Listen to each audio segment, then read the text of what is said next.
That's next, but first time for Countdown's number 2 story, tonight's worst persons in the world. The Bronze tonight, with my apologies to my corporate cousins, who I have uniformly defended here from all attacks, to Rick Santelli of CNBC. He attacked the stimulus and mortgage rescue plans from the floor of the Chicago Mercantile Exchange yesterday on the air, the highlights of which were as follows.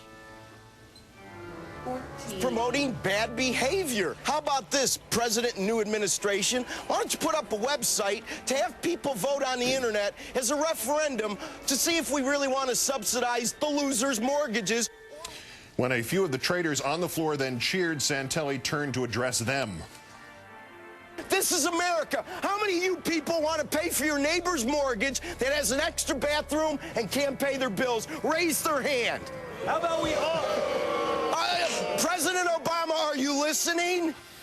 I don't know, Mr. Santelli, but I'm wondering if it occurred to him that his arguments against the government promoting bad behavior and subsidizing the losers and paying for their neighbors' mortgages, that those comments, carried to their logical extreme, are the best arguments for not bailing out the bad banks and not bailing out bonus-crazy Wall Street guys and not bailing out any of those mercantile traders who happen to be standing behind him.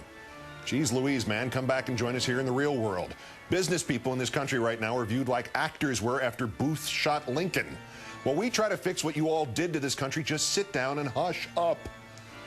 The runner-up comedian Rush Limbaugh, supposedly quoting the president, knocking him for talking down the American economy when he said, quoting comedian, that we all must learn to live within our means and not expect the values of our homes to go up 10, 20% over our lifetimes ever again.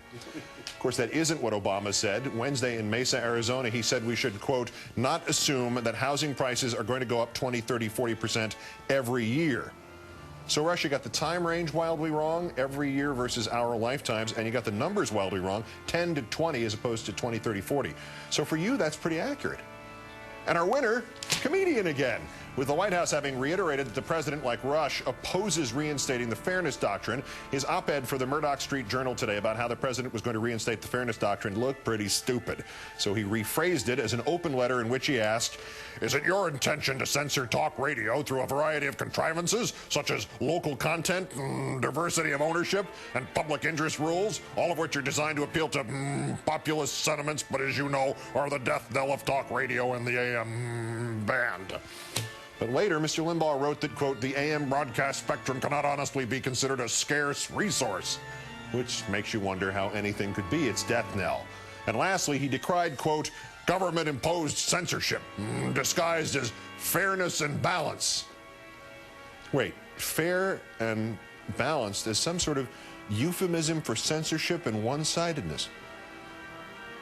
Why does that sound so familiar?